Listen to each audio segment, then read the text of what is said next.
বেশিরভাগ ছেলে বলেন মেয়ে বলেন সবাই আচার পছন্দ করে, যদি আচারটা হয় মন মতো। আমি কিছু আম নিয়েছিলাম, আমগুলি কেটে একটু লবণ মেখে, মরিচ লবণ মেখে ছাদের উপরে একটু সামান্য টানিয়ে এনেছি, শুকিয়ে এনেছি। এনে এখন আমি আচার তৈরি করতেছি। সব রকম মশলা, একটু হালকা মিষ্টি দিয়ে আচারগুলো তেলের উপরে কষিয়ে নিচ্ছি।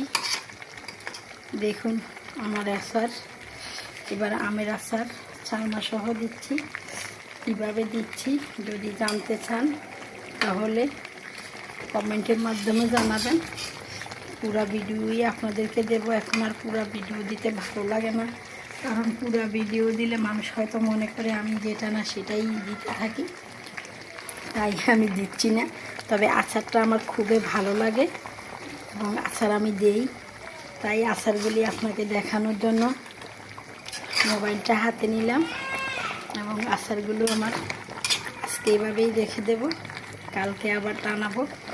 2-1 দিন চুলার উপরে টানিয়ে তারপরে আচার তৈরি করব।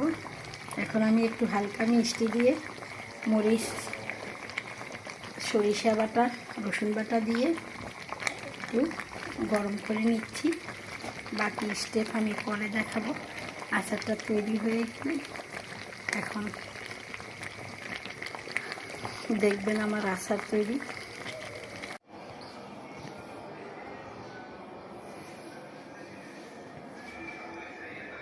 তৈরি হয়ে গেল আমার আমের আচার।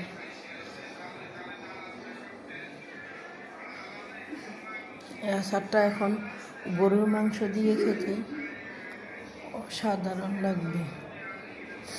আপনাদেরকে আমি ঈদের শুভেচ্ছা জানাই।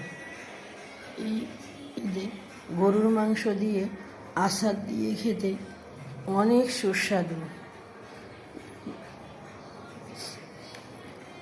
তাই আমি নতুন করে আচার দিয়েছি।